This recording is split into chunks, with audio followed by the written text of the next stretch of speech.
Community पर मैंने कल 2 पिक्चर्स पोस्ट की थी जिनमें से इस डिज़ाइन को ज़्यादा पसंद किया गया। तो अब मैं आप लोगों को प्लेन फैब्रिक पर ये डिज़ाइन बनाना सिखाऊंगी। लंबाई मैंने इसकी 3 इंच रखी है। चौड़ाई आप अपने हिसाब से भी रख सकते हैं। फिर इसके बाद मैं फ्यूजिंग को इस तरह से फोल्ड करके आधे इंच पर निशान लगाऊंगी, ऊपर की तरफ भी और नीचे की तरफ भी। फिर उसके बाद मैं सीधी लाइन ड्रॉ कर दूंगी। लाइन ड्रॉ करने के बाद मैंने ये हार्ट शेप राउंड शेप में काटी है, जिसकी लंबाई 1 इंच और चौड़ाई 2 इंच रखी है। फिर इसके बाद जो इसका राउंड शेप है वो मैं लाइन की तरफ रखूँगी, और क्योंकि ये फोल्डिंग में है तो इसे 1/2 इंच पर रखूँगी। कुछ इस तरह से मैं इसे ऊपर तक ड्रॉ करूँगी। ये देखिए, इस तरह से मैंने इसे ड्रॉ किया है। अब मैं इस लाइन तक मेजर करूँगी तो ये 1.6 पर आ रहा है। तो 1.6 का मैं इस तरह से निशान लगा लूँगी और इस तरह से मैं लाइन ड्रॉ कर दूँगी। ये देखिए, अब मैंने लाइन ड्रॉ कर दी है। इसके बाद मैं यहाँ से 1 पॉइंट का गैप रखूँगी, यानी 0.1 का मैंने यहाँ पर गैप छोड़ा है। दोबारा से मैं हार्ट शेड का इस्तेमाल करूँगी और इन दोनों लाइनों के बीच हार्ट शेड को रखकर इसे ड्रॉ कर दूँगी। उसके बाद मैं दोबारा से 0.1 यानी 1 पॉइंट का यहाँ पर मैं निशान लगाऊंगी और फिर निशान लगाने के बाद इसे ड्रॉ कर दूंगी। इसी तरह से मैं नीचे तक ड्रॉ करूंगी। ये मैंने नीचे तक कुछ इस तरह से ड्रॉ कर लिया है। ये देखिए, अब इसके बाद यहाँ पर जो मैंने पेपर शीट ली है, आपको यहाँ पर जिगजैग में डिज़ाइन बना नज़र आ रहा होगा और ये इसका मिड है। कुछ इस तरह से लाइन के थोड़े से फासले पर मैं इसको रखूँगी और रखने के बाद इसे इस तरह से ड्रॉ कर दूंगी। ये देखिए, इसका जो मिड पॉइंट है इसे मैंने फोल्डिंग के बीच में रखा है। पेपर की शेप के हिसाब से मैं इसे एडजस्ट करके रखूँगी और कुछ इस तरह से मैं इसको ड्रॉ कर दूंगी। ये आप देख सकते हैं मैं इसे किस तरह से ड्रॉ कर रही हूँ, और जितना भी स्पेस है मैं नीचे तक इसे एडजस्ट करके ड्रॉ कर दूंगी। इस तरह से ये मैंने ड्रॉ कर दिया है। अब इसके बाद मैं 0.6 पर यहाँ पर निशान लगाऊंगी। इसी मार्किंग के आगे मैं 0.6 पर यहाँ पर निशान लगाऊंगी। ये देखिए, 0.6 की मार्किंग मैं नीचे तक करूँगी। ये मार्किंग मैं इसलिए कर रही हूँ ताकि मुझे डिज़ाइन बनाने में आसानी हो। नीचे तक मैंने इसे मार्क कर दिया है। अब यहाँ पर जहाँ जहाँ पर मैंने मार्किंग की है उस हिसाब से मैं पेपर शीट को रखूँगी और एडजस्ट करते हुए इसे ड्रॉ कर दूँगी। ये देखिए, मैं किस तरह से इसे ड्रॉ कर रही हूँ। जिस तरफ मैंने निशान लगाया है उसी तरफ मैं पेपर शीट को रखूँगी और बहुत ही आराम से एडजस्ट करते हुए नीचे तक मैं ड्रॉ कर दूँगी। आप डिज़ाइन को अपने हिसाब से भी रख सकते हैं। और इसे नीचे तक मैंने ड्रॉ कर दिया है और यहाँ पर हमारे पेन का काम ख़त्म होता है। मैं ऑल पेन्स की मदद से इसे अच्छे से सेट कर दूँगी ताकि हमें कटिंग में कोई प्रॉब्लम ना हो। और इसके बाद मैं एक तरफ राउंड शेप वाली साइड को सीज़र की मदद से इस तरह से कट कर दूँगी। पहले मैं इसके एक हिस्से को कट करूँगी, फिर इसके बाद मैं इसके दूसरे पार्ट को भी कट कर दूँगी। ये देखिए, इसका एक पार्ट को मैंने इस तरह से कटिंग कर दी है, ये आप देख सकते हैं। अब इसी तरह मैं इसके दूसरे हिस्से को भी बहुत ही आराम से कट कर दूँगी।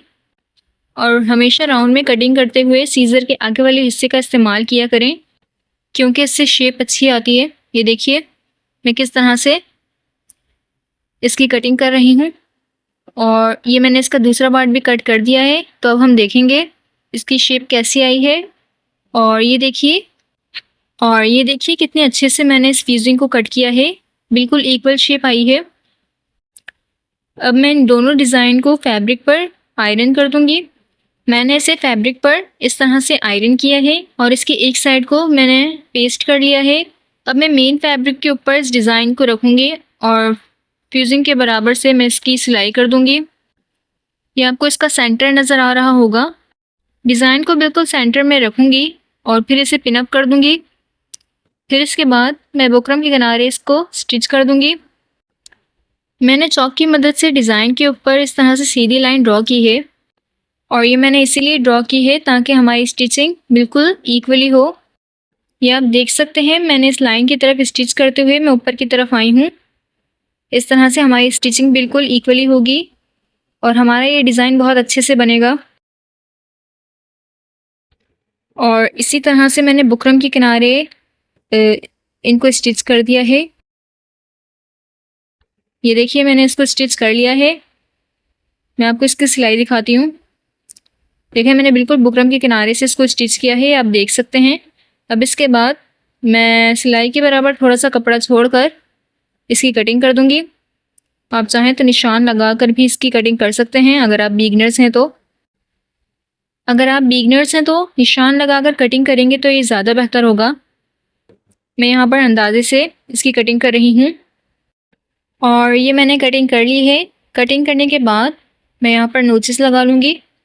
बहुत ही एहतियात से यहाँ पर मैं नोचिस लगाऊंगी ताकि हमारी सिलाई कट ना हो जाए। सिलाई से थोड़ा दूर मैं यहाँ पर नोचिस लगा रही हूँ। नोचिस लगाने के बाद मैं इसे सीधी तरफ पलट दूंगी। यहाँ पर आपको बहुत ही आराम से सीधी तरफ पलटना है। सीधी तरफ पलटने के बाद इनके जो किनारे हैं, मैं यहाँ पर सीजर की मदद से इन किनारों को बाहर निकाल दूंगी। आप चाहें तो किनारों को निकालने के लिए सीम ओपनर का भी इस्तेमाल कर सकते हैं, पर यहाँ पर मैं सीजर का इस्तेमाल करूँगी, जिसकी मदद से मैं इन सभी किनारों को बहुत ही आराम से बाहर की तरफ निकाल दूंगी। फिर इसके बाद मैं इसे अच्छे से आयरन कर दूंगी।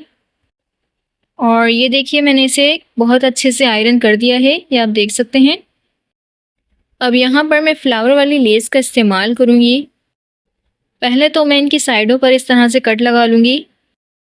क्योंकि यहाँ पर राउंड शेप है तो मुझे इन लेसेस की तरफ कट लगाना ज़रूरी है और मैं यहाँ पर यूएचवी का इस्तेमाल करूँगी और बहुत ही आराम से इन लेसेस को एडजस्ट करते हुए मैं इसे पेस्ट कर दूँगी।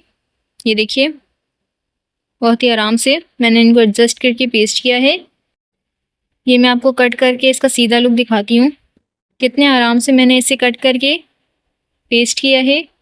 इसी तरह मैं दूसरी तरफ भी इन लेसेस को कट करूँगी और फिर यूएचवी की मदद से इसे पेस्ट कर दूँगी। अगर आपको ये डिज़ाइन बनाना है तो आप किसी भी लेस का यहाँ पर इस्तेमाल कर सकते हैं, लेकिन इस बात का ख्याल रखिएगा कि एजेस हमेशा पीछे की तरफ आपको पेस्ट करना है। ये देखिए मैंने भी एजेस को पीछे की तरफ रख के इसे पेस्ट किया है। पेस्टिंग हो चुकी है तो अब यहाँ पर मैं टॉप की सिलाई लगा लूँगी। इस तरह से मैं सभी तरफ टॉप की सिलाई लगा लूँगी। अगर आप पहली बार मेरी वीडियो देख रहे हैं तो मेरे चैनल को विज़िट करना नहीं भूलिएगा। मैंने अपने चैनल पर हर तरह के कटवर्क से रिलेटेड डिज़ाइन अपलोड किए हुए हैं और मैं इसी तरह के अच्छे अच्छे डिज़ाइंस आप लोग के साथ शेयर करती रहूँगी। तो जल्दी से मेरी वीडियो को लाइक एंड सब्सक्राइब कर दें। यहाँ पर मैंने टॉप स्टिच कर दिया है। मैं यहाँ पर आपको स्टिचिंग का क्लोज व्यू दिखाती हूँ। ये देखिए मैंने बिल्कुल किनारे पर इसको स्टिच किया है, ये आप देख सकते हैं। अब इसके बाद जो हमने दूसरी डिज़ाइन की कटिंग की थी उसे मैंने फैब्रिक पर पेस्ट किया है और मैंने इसे 5 इंच के फैब्रिक पर रखकर इसे पेस्ट किया है। फोल्डिंग के बाद मैं यहाँ पर 1 इंच का गैप दूंगी। फिर इसके बाद मैं बुकरम के किनारे इसको स्टिच कर दूंगी। जिस तरह से मैंने इसे एक तरफ स्टिच किया है इसी तरह मैं इसको बिल्कुल फैब्रिक के बराबर रखूँगी और फिर इसे स्टिच कर दूंगी। ये देखिए इस तरह से मैं इसको भी शेप के हिसाब से स्टिच कर दूंगी। इस डिज़ाइन को बनाने के लिए मुझे ऊपर और नीचे दोनों तरफ इसको स्टिच करना है। ये देखिए मैंने इन दोनों साइडों पर स्टिचिंग कर ली है। अब इसके बाद मैं सिलाई के बराबर थोड़ा सा फैब्रिक छोड़ूंगी और फिर इसकी शेप के हिसाब से इसको मैं कट कर दूंगी। ये देखिए बिल्कुल इसकी शेप के हिसाब से मैं इसकी कटिंग कर रही हूँ। इसी तरह जो बीच में जो फैब्रिक छोड़ा था इसे मैं साइड पर करूँगी और दूसरी तरफ भी मैं बिल्कुल शेप के हिसाब से इसको कट कर दूँगी। मैं अपने चैनल पर लॉन्ग वीडियोस के साथ शॉर्ट्स भी अपलोड करती रहती हूँ और शॉर्ट्स में मैं स्विंग से रिलेटेड बहुत सारी टिप्स एंड ट्रिक्स शेयर करती रहती हूँ। आप मेरी शॉर्ट्स को भी एक बार चेकआउट ज़रूर कीजिएगा। मैंने दोनों तरफ इसकी कटिंग कर ली है। अब मैं बीच में जो फैब्रिक छोड़ा था इस तरह से इसको कट कर दूंगी। ये देखिए, कट करने के बाद इसे मैं सीधी तरफ पलट दूंगी। बहुत ही आराम से मैं इसे सीधी तरफ पलटूंगी। फिर उसके बाद मैं इसको आयरन कर दूंगी। ये देखिए, मैंने बहुत ही अच्छे से इसको आयरन किया है, बिल्कुल सिलाई के बराबर इसको आयरन किया है। और जो एक्स्ट्रा फैब्रिक थी उसको मैंने कट किया है। मैंने सिर्फ इतना ही फैब्रिक छोड़ा है जितना मैं इसे फोल्ड कर सकूं। यहाँ पर मैं UHU का इस्तेमाल करूँगी और इसे अच्छे से यहाँ पर पेस्ट कर दूँगी। पहले तो मैं पेस्टिंग करूँगी, उसके बाद मैं इसे हैंड स्टिच कर दूँगी। आप चाहें तो यहाँ पर सिलाई लगा सकते हैं। ये देखिए, बहुत ही आराम से मैं इसको UHU की मदद से पेस्ट कर रही हूँ। पेस्टिंग के बाद मैं इसे एक बार और अच्छे से आयरन कर दूँगी ताकि हमारी डिज़ाइन का अच्छे से लुक आए। ये देखिए, मैंने इसको अच्छे से पेस्ट कर दिया है। अब मैं इसे आयरन कर दूँगी। यहाँ पर मैंने इसको आयरन किया है और आप ये देख सकते हैं कितनी खूबसूरती के साथ ये डिज़ाइन बना है। मैंने डोरी को पहले से ही काट कर रखा था। सेम कलर की डोरी को मैंने तकरीबन 2 इंच तक मैंने कट किया है और वाइट कलर की डोरी को मैंने 1.25 इंच पर कट किया है। और इन दोनों को आपस में मैं इस तरह से मिलाकर जो निशान मैंने लगाया था उसके नीचे इसको स्टिच कर दूँगी। बिल्कुल इस निशान के साथ रख कर इसको नीचे की तरफ मैं इसे एडजस्ट करूँगी और उसके बाद मैं इसको स्टिच कर दूँगी। ये देखिए, आप चाहें तो डोरी को रख कर इसे ऊपर से लेके नीचे तक स्टिच कर सकते हैं, पर यहाँ पर मैं सिर्फ डोरी को रखूँगी और जहाँ पर मैंने डोरी को रखा है उसी तरफ मैं स्टिच करूँगी। ये देखिए, मैंने बहुत ही आराम से सभी डोरी को रख कर इसको स्टिच कर लिया है। ये डिज़ाइन बनाना ज़्यादा मुश्किल नहीं है, बस इसमें टाइम कंज्यूम होता है। मैंने इसका दूसरा हिस्सा भी बना दिया है। अब दोनों डिज़ाइन को मैं कुछ इस तरह से आमने सामने रखूँगी और फिर उसके बाद मैं इसे हैंड स्टिच कर दूँगी।